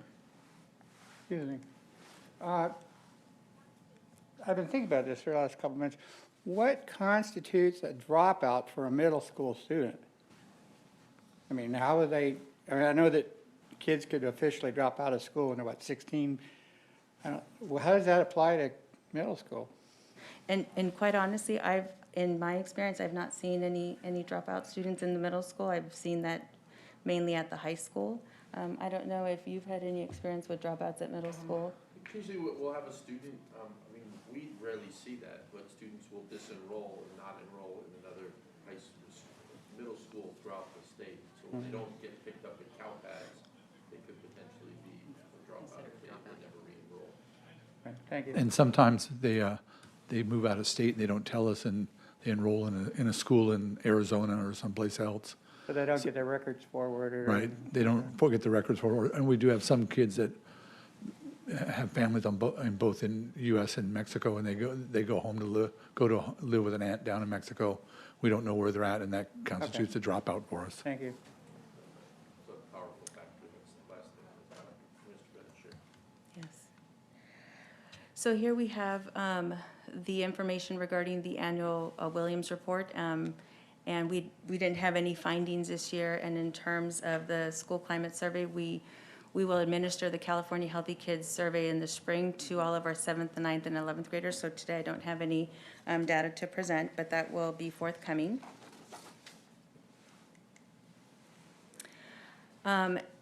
This is where I get really excited about all of the efforts that all of the school sites have put together at each of their school sites. We mentioned earlier that there was a struggle with getting subs. There were some of the trainings that we had to cancel in the first semester because just like COVID had impacted our students, COVID had impacted our staff as well. So many of our staff were out ill. And while they were out ill during the first semester, there was a shortage of subs. And you all recall that we had district administration who were called to go out and assist at the sites to sub. And as a result of that, we did have to cancel some of the training opportunities. But we're moving forward into the second semester and planning additional training for staff and students as best we can with limited subs. But what we were able to do, what we were able to start off with right away, we were able to contract with Positive Solutions. Teresa Blackyard is an amazing counselor, and she provides counseling at all of the sites in the areas of anger management, decision-making, and substance abuse awareness. She's been doing that at all of the sites, in addition to offering workshops during our Scholar Saturdays, which is formerly known as Saturday schools. In addition to that, we were able to hire an ATS, an alternative to suspension paraeducator, to assist over at Pinacati Middle School. And I don't know if you recall, during one of our first presentations, we had talked about we were offering that program at 2 schools, Paris High School and Pinacati Middle School. The program offers evidence-based curriculum to support student behavior, and it aims at keeping the students at school, where they can learn to work on the behavior, change the behavior, so that we can get them back into the classroom so that they can get that best educational experience rather than suspending them outside of school. We had also talked about sending our 7th and our 9th graders on a field trip to the Museum of Tolerance. And again, because we were struggling with finding subs, we were not able to start that endeavor during the first semester. Moving into the second semester, we did not want to forget about that goal. So what we decided to do is we were going to start on a smaller scale. So we're focusing on our foster youth district-wide. We have about 80 foster youth. We have our first field trip that we've scheduled for March 3rd. And we're really excited about this because we wanted to create a meaningful opportunity for our students. But prior to sending them to the Museum of Tolerance, we are going to have our MTSS leads work with the students and walk them through a diversity and empathy training through our Thrively program. Then we will bring the students back and we're going to have conversation about what they had learned and just kind of reflect on their feelings, just to prepare them as we go to the Museum of Tolerance. Then we'll take them to the Museum of Tolerance. Upon the return, we're going to have an equity forum so we can have conversation about their experience. We didn't just want to send the students to the Museum of Tolerance. We wanted them to come back and really reflect on their experience and have conversation about how that made them feel and how we can work together and be inclusive. So very excited about that work that we're about to to begin in March. We were also honored to have Dr. Hood present the Taking Time to Breathe workshop during our October professional development. She reminded all of our Paris Union High School District staff to take time to take care of themselves so that they can prepare themselves to address the needs of our students in the classroom. In the area of targeted and intensive support services, we were all very excited. Diane mentioned it earlier. We had the opportunity to hire social workers. And so each of our campuses has a social worker working in the wellness center. In addition to that, we have 5 MTSS counselors. So they all support the work in the wellness centers. In addition to that, Student Services also has a social worker. You met her back in December, and she assisted in the presentation then. So far during the month of January, we had serviced district-wide about 1,500 students through the wellness center. And I don't know if you recall, back in December, we had shared with all of you that we had serviced for the first semester approximately 2,900 students. So the fact that we now have 1,500 students who are walking through our wellness centers, that's exciting news, because that means our students know that our wellness centers are available, they know how to access them, they're reaching out for help, and it's just really exciting. It's just the month of January. In addition to that, we've identified an MTSS lead at each of the sites. Their focus this year was to implement an SEL approach within the classroom with the use of Thrively and Ripple Effects, which is our web-based SEL management system. The sites are doing a great job. They're working with the site counselor, they're working with the administrator, and they're working with their college and career teachers to infuse the lessons into the curriculum, and it's just really giving students an opportunity to stop and reflect on some of these social skills that are so crucial to giving them that experience as they're returning from such a traumatic situation from this last year. In the area of student engagement and participation, all sites were asked to create a SMART goal for attendance. They were also given attendance incentive monies to acknowledge students who have perfect attendance, or if they show that they've improved in attendance. We're also collaborating with Attention to Attendance, also known as ATA, in sending communication letters 1, 2, and 3 to families to inform them if their student has been out of school, to collaborate with them, to partner with them, and to educate them on the importance of their students' attendance. In addition to that, we have a district SART calendar. Each of the school sites meet with their students and families if they've had absences after they've received their second letter, and the goal is to partner with them and to work with them and identify what the root causes that preventing student or their students from coming to school, and creating a plan to help support not just the student but the family, so that the whole family can be successful. In addition to that, we've also created a SARB calendar district-wide. This year has been, it's been an exciting experience because we have all of these additional resources at all of the school sites that we're able to provide additional resources for our families as they're going through that SAR process. And so it's just really exciting to be able to sit with the families, listen to them, hear what their concerns are, identify what the issues are, come together as a team to help solve the issue, and be able to refer the family back to the school site, connect the family to the school site so that they can re-engage. And hopefully that connection builds that relationship that encourages that student to return back to school. And in terms of safety and security, we have ongoing training to support the area of safety and security throughout the school year. And the last thing that I do want to talk about is our wellness centers. And I'm just really proud of the work. And I know back in December, I did share with all of you all of the wonderful work that the school sites have done. Each school site received approximately $25,000 to design and build a wellness center. They have purchased materials and supplies to support the work in there. In addition to that, they've purchased furniture, comfortable seating, comfortable lighting, just to create a safe space for all of their students to come in, to reach a level of calm, to collect themselves so that they can feel good, because the ultimate goal is so that students can go back to the classroom so that they can get, again, the best education possible. And with that, are there any questions in regards to what I just presented? No? Okay, I'm going to hand it over to Diane.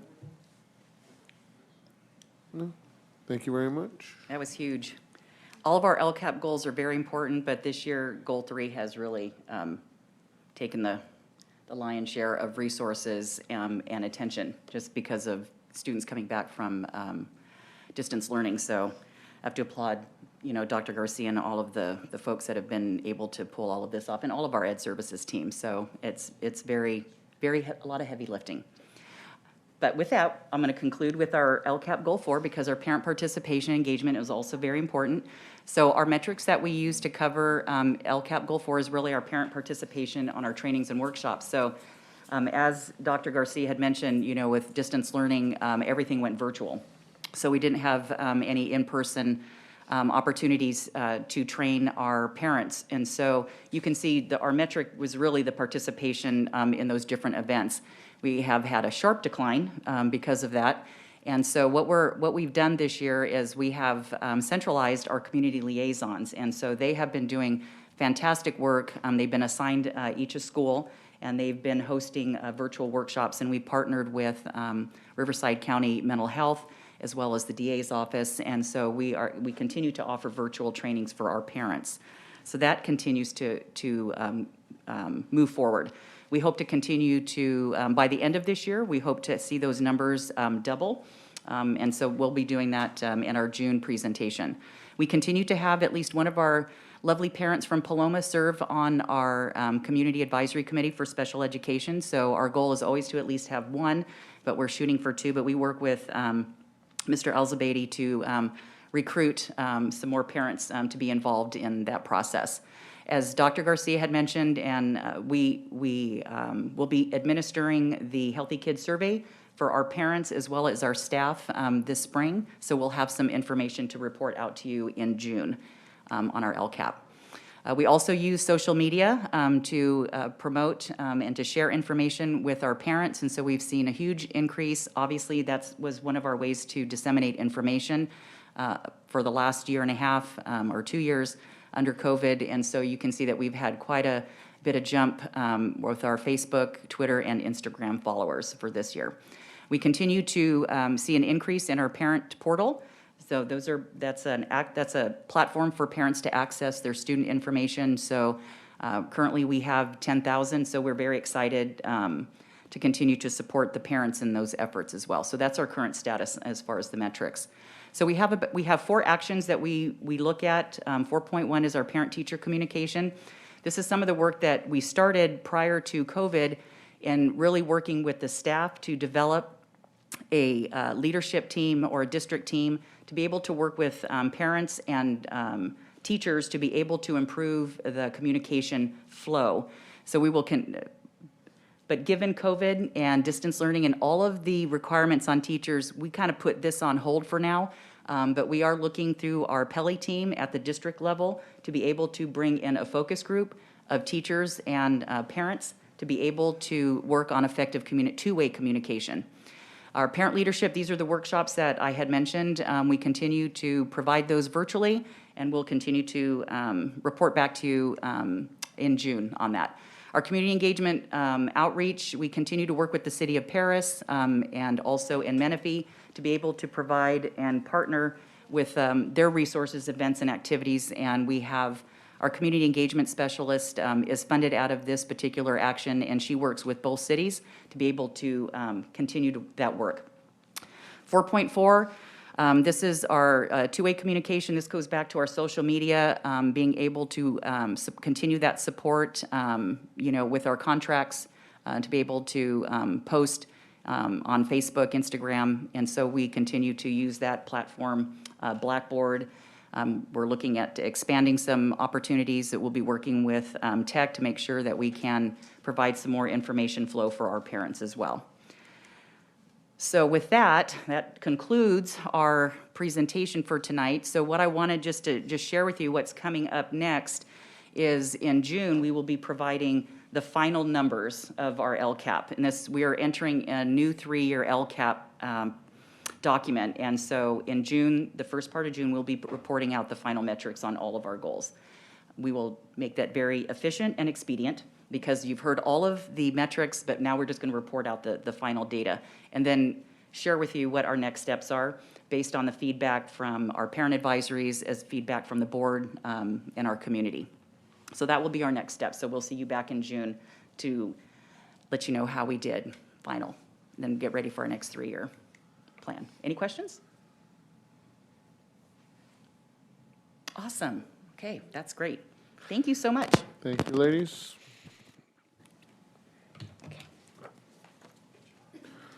All right, 12.3 is also an information item. It's curriculum special education update. Mr. Al-Zubaidi.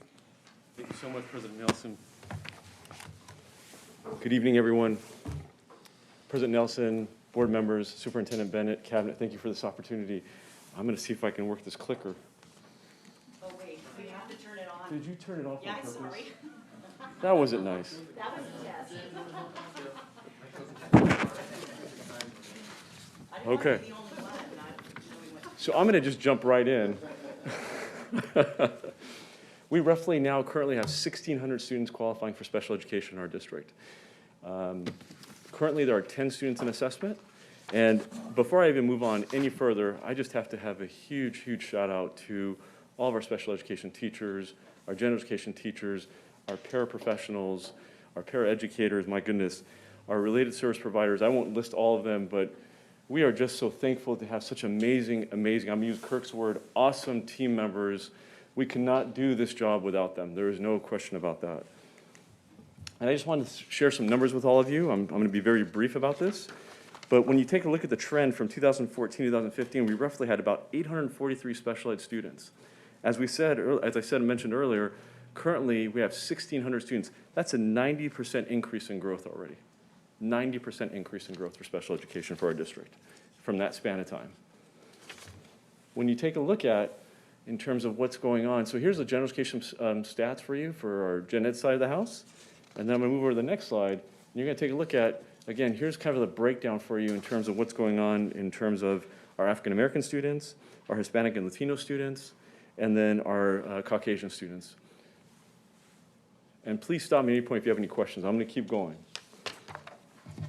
When we take a look at our district demographics, regards to our subgroups for our students that are entering charter schools, non-charter school enrollment, and total enrollment, you'll take a look at those numbers and you'll see that students with disabilities on here, again, this is data from 2021, 1,548 students. Again, just to remind you, the current number that we have currently is 1,600 students for special education.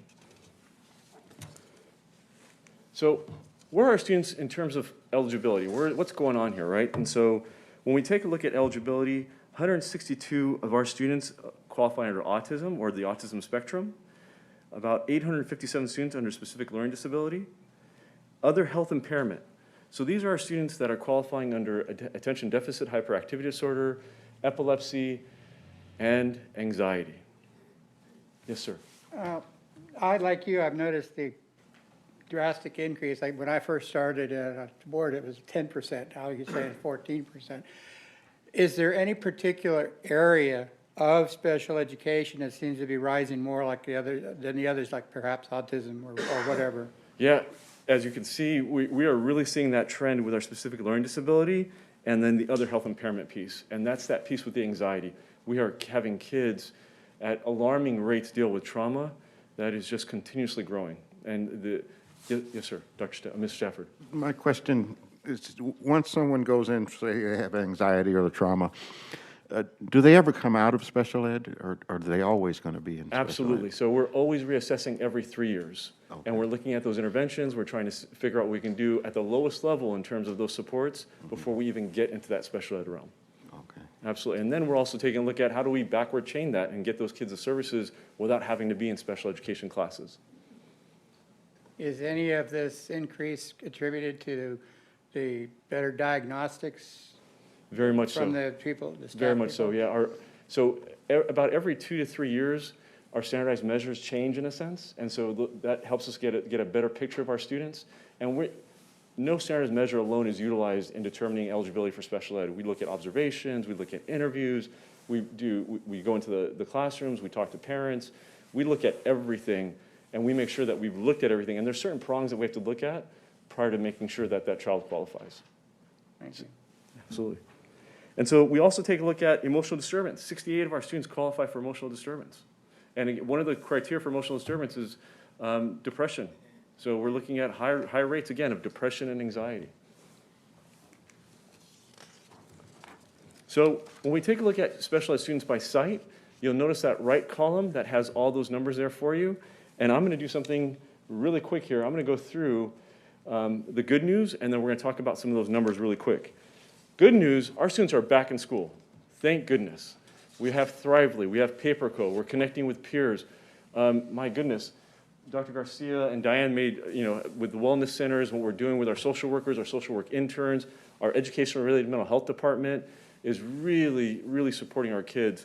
And so when we take a look at that, and as Mr. Miller pointed out, we're not surprised, we're proud.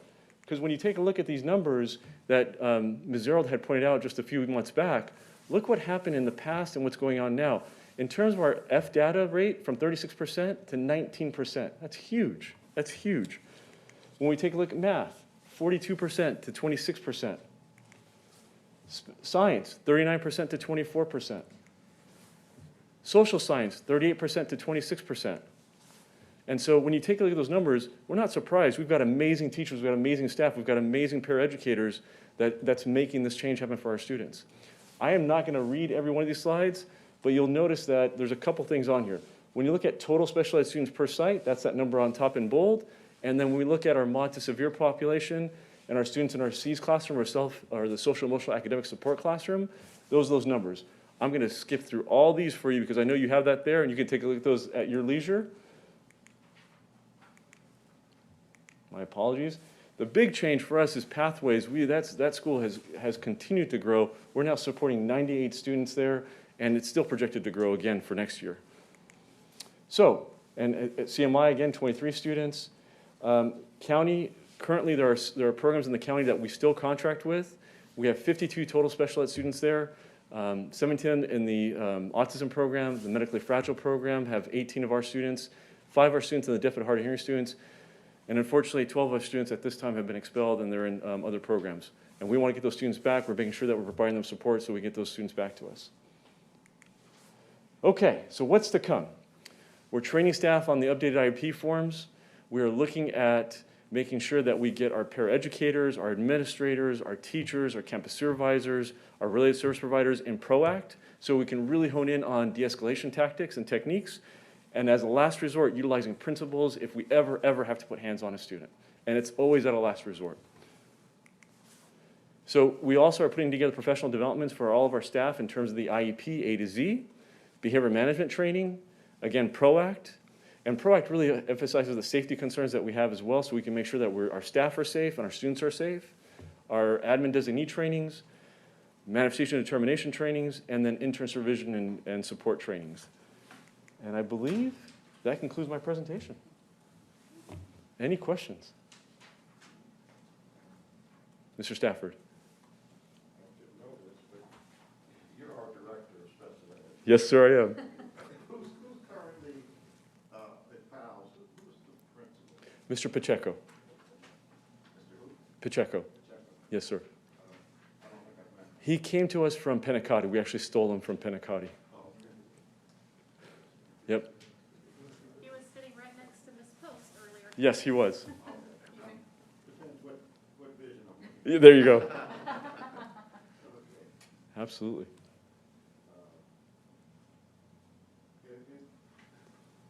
Just with severely disabled students that you have over there that you're giving the life skills to, give us a kind of just a particular scenario, maybe that one of their difficulties. What is one of their major difficulties that they struggle with? So what we've seen time and time again as a current trend is just not being able to cope. And the inability to cope. It's almost as if that skill has evaded them in a sense. And so our students are really struggling with, what do I do if somebody confronts me, or how do I engage when someone is talking down to me, or if I'm being criticized, what do I do with that? And instead of lashing out, it's learning how to take a deep breath, it's learning how to take a step back. And then one of the techniques that we teach is called the STAR modality, stop, think, act, and responses. And with that, we actually train our students on how to stop, how to think about the pros and cons of your actions, and then to engage. And a lot of times our kids also get stuck in that freeze, or I forgot the third word. Fight, thank you. And so we don't want to fight. That's why I've repressed that word, right? And so we're really honing on trying to make sure that we get our kids to really engage and then to look at the reactions of what happens when you think through the process and and as you're developing those skills, build those skills as you go. I was just wondering, how they react, whether they withdraw or. We have seen it all. We have seen it all. We've seen it from students running off campus to students attacking us, to students just freezing. And so we've seen the gamut from there. And every step of the way, we've been supporting our students. And we truly take an unconditional approach, regardless of the behavior. We still care about you, we still honor you, and we still respect you. And we still want to make sure that we build you the skills that you need to survive and thrive. Absolutely. Yes, ma'am. Yes, ma'am. The one where it said that students have been expelled. Yes. Did you mean that there's like a program to get them back? Yes, ma'am. So our students that get expelled usually will either work through the county program, our Riverside County Office of Education program, or we'll place our students in non-public schools. And in those programs, in the county programs, we actually send our mental health staff into those programs. At the non-public schools, they have mental staff built into that program, and we're constantly checking with our students to see how they're developing, how they're progressing, to make sure they're developing those skill sets that we talked about earlier, so we can bring them back to campus when they're ready. And Emil, also, when we have expelled students, when we send them, they're sent with these different things they have to work on to earn their way back to the schools. Absolutely. Great point, Mr. Bennett. Absolutely. And when you're in the process of doing that, how many times, a week or a month do you see them to do all the updates on how they've been doing? Great question. So we usually put case management services at least once a week. Yeah. So our education-related mental health team will they'll go out once a week and see those students. And then they may collect all the data from that point, and they go back and they have what we call a pre-meeting to see how the student's progressing. But as Mr. Bennett eloquently pointed out, there are terms and conditions of that expulsion process that students have to meet before they come back. And is there a time limit on that? It really depends on the student. Now, we take a look at maybe anywhere between 6 months to a year in a sense, but if a student still is struggling, and with parent support, we maintain those placements until that student is ready to come back. Absolutely.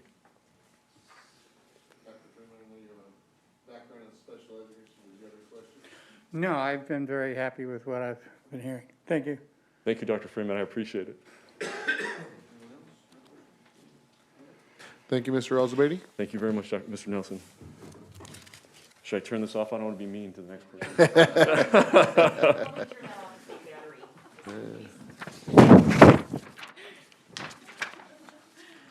Okay. 13.1, it's an information item, discipline, January 2022 monthly suspension report.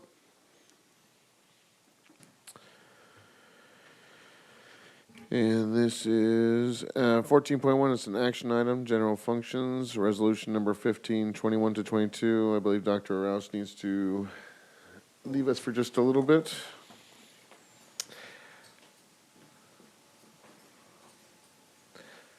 All right, this is for trustee compensation for missed board meeting for Dr. Rouse last month. Do I have a motion? So moved. Second. Mr. Stafford, Ms. Vallejo. Somebody's probably gonna have to abstain for Dr. Rouse, and so go ahead and vote.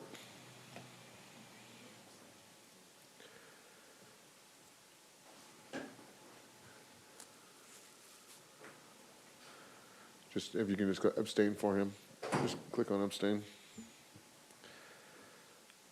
Thank you very much. Okay, so that 14.1 passes with 4 in favor, 1 abstention.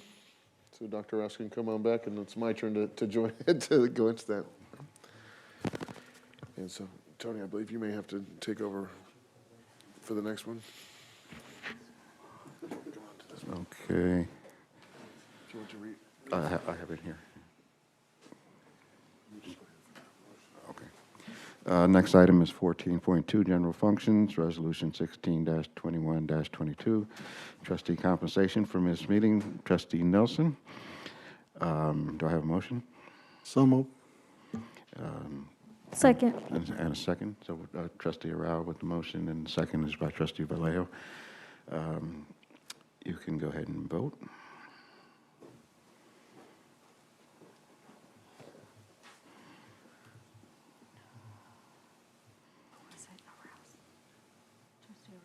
Trustee, oh, okay. And who second? Trustee Vallejo.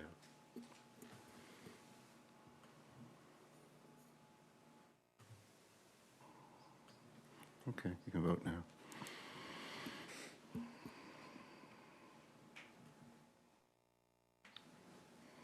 Okay, we have 4 in favor with Trustee Nelson abstention. Thank you, Mr. Stafford.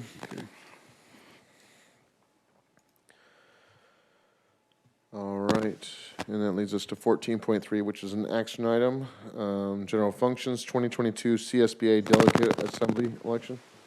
I'm not gonna touch it. This is for Region 18A Delegate Assembly ballot. Do I have a motion? So moved. Second. Dr. Freeman and then Dr. Rouse with a second.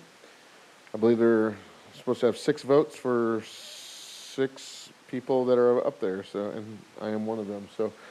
Do we have anybody, I don't think they'll take any more nominations, but anybody have anything opposed to any of these names? No? Okay, so I guess we are voting for our 6 votes for all 6 of these names up on the screen. So, please vote.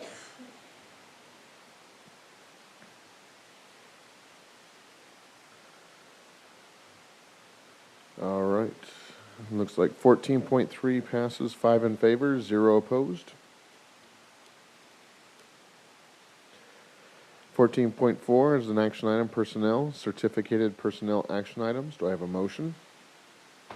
So moved. Dr. Freeman is the motion. Second. Ms. Vallejo is the second. Please vote.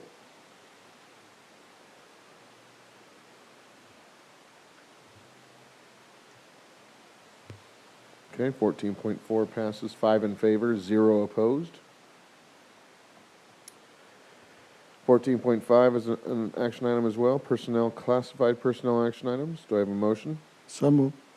Dr. Arouse, Second. Mr. Stafford, please vote.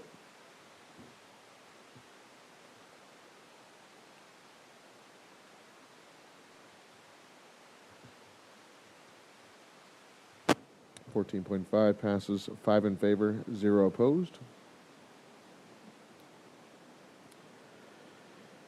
14.6 is an action item, personnel. This is the memorandum of understanding between the Paris Union High School District and the California School Employees Association and its chapter, Paris Valley number 469, regarding the impacts and effects of the local control funding formula, local control accountability plan, and the 2021-22 funded programs. Do I have a motion? So moved. Dr. Freeman with the motion. Second. Ms. Vallejo with a second. Any questions, comments, anything? Nope. Please vote.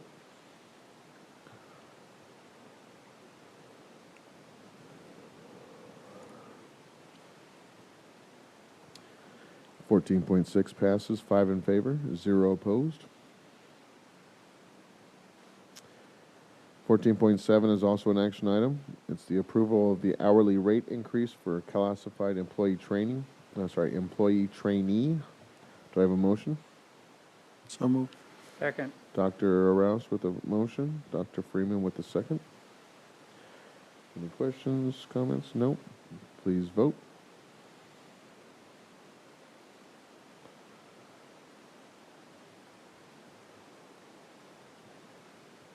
And 14.7 passes, 5 in favor, 0 opposed. 14.8 is also an action item, personnel new job description and authorization to recruit for a physical therapist. Do I have a motion? So moved. Ms. Vallejo? Second. Mr. Stafford? Please vote.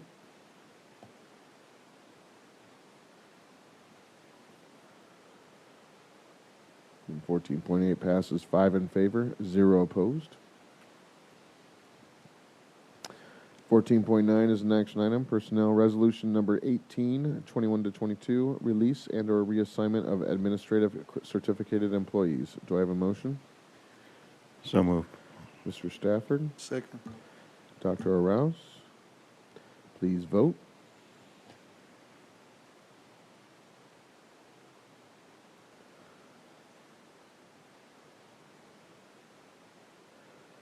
14.9 passes 5 in favor, 0 opposed. 14.10 is an action item, building and grounds. It's the ratification of change order number 23-022 for bid category 23, Procraft Incorporated for the Liberty High School project. This is funded through various facilities funds in the amount of $127,636.13, not the general fund. Do I have a motion? Second. Dr. Rouse with the motion, Dr. Freeman with the second. Please vote.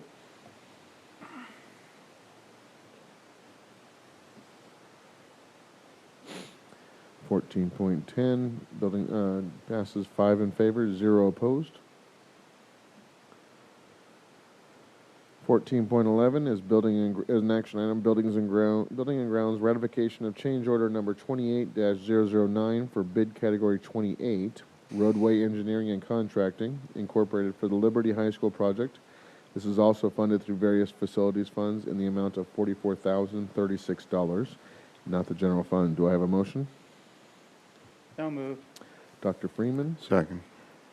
Mr. Stafford, please vote.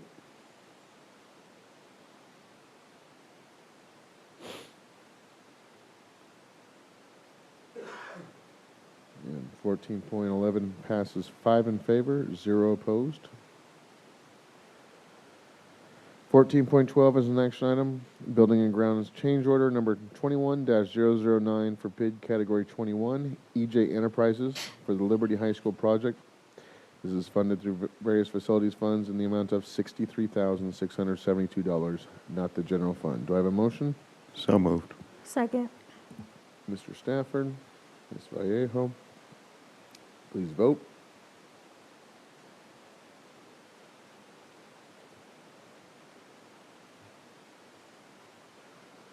And 14.12 passes with 5 in favor, 0 opposed.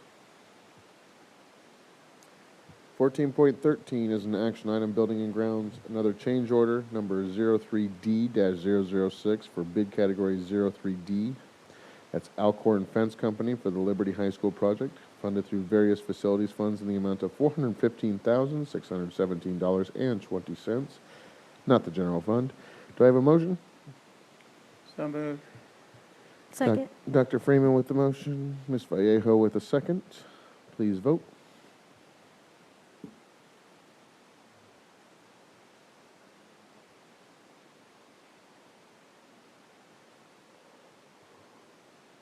And 14.13 passes 5 in favor, 0 opposed. All right, 15.1, information item, business revolving cash report for January 2022. 15.2 is an information item for board policies. This is for business and non-instructional operations, Series 3000. This is leads us to 16.1, closed session if necessary. Not necessary this evening, That's a Mr. very good President. answer. And that means we do not need to reconvene. 18.1, other items by the superintendent. Nothing more this evening, Mr. Nelson. Another good answer, thank you. All right, we have number 19.1, other items by the Board of Trustees. Dr. Rouse? Okay, Dr. Freeman? You're doing a great job, President. Oh, thank you very much. Ms. Vallejo? Mr. Stafford? Okay, one really quick, I know I'm going against my own policy, but I did take a tour of Liberty, like I said, and I did see a lot of the updates, and the fences look awesome. Those they changed out the old the chain link fencing for those I don't even know if it's that wood look. It looks really good. It's all like the exterior fencing right at the front. It looks very, very nice. So, well, it serves its purpose, but yes. And then I also walked into the theater, and that looks really good. They do not have seating yet because we're still waiting on those. But they're there now. Okay, but they're finishing up all the inside. It looks really nice with the acoustical walls and everything. It looks really nice. My daughter can't wait to be part of it, some kind of drama performance in that theater. So, thank you very much. And that leads us to 20.1 for adjournment. Do I have a motion? So moved. Dr. Freeman? Don't all jump at once. Come on. Second. Mr. Stafford, thank you very much. You guys want to talk about this? No? No, okay. Vote, go ahead and vote.